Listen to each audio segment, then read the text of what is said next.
La B6 vous offre le journal de l'économie.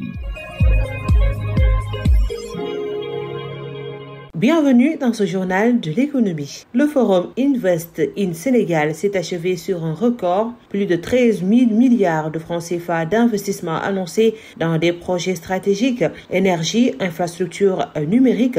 Tous les secteurs clés sont concernés, mais attention, selon l'économiste professeur Maïssa Babou, l'État devra lever certains obstacles pour que ces investissements se concrétisent. Lourdeur administrative, coût de l'énergie, fiscalité, autant de défis à surmonter pour transformer ces promesses en réalité. Moi, je crois que donc sur le plan administratif, il faudrait quand même qu'on ait un guichet unique. Parce que très souvent, les investisseurs viennent au Sénégal, ils peuvent poireauter pendant des jours. Un petit fonctionnaire qui bloque un dossier, de la corruption, souvent, et une lourdeur administrative, sans compter maintenant aussi une fiscalité qui peut décourager. Et donc, c'est tout ce travail-là aussi qu'il faudra faire à la base.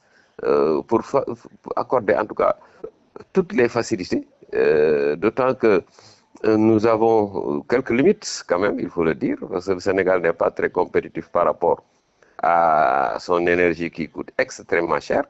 Alors, donc, il faudra que tout ceci soit revu pour permettre une facilitation, en tout cas un accès pas très compliqué de tous ces investisseurs qui sont engagés. Et bien sûr, il doit y avoir un suivi et le PM l'avait dit, il faut que les goulots d'étranglement soient identifiés et que les responsabilités soient situées.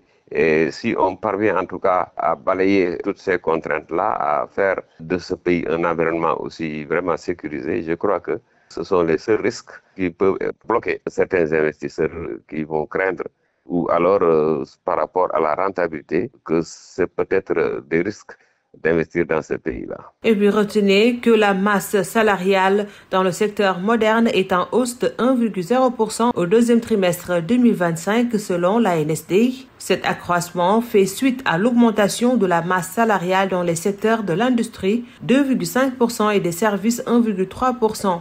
En revanche, explique l'ANSD, il est noté une baisse des rémunérations dans les secteurs de la construction 3,2% et de commerce 1,6%. La progression de la masse salariale dans le secteur de l'industrie est principalement portée par celle des rémunérations dans le sous-secteur des activités extractives 18,7%.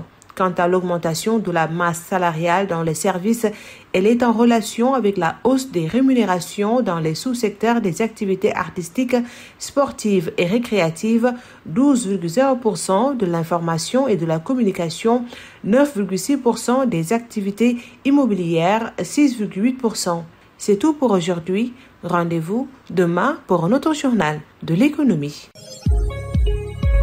La B6 vous a offert le journal de l'économie.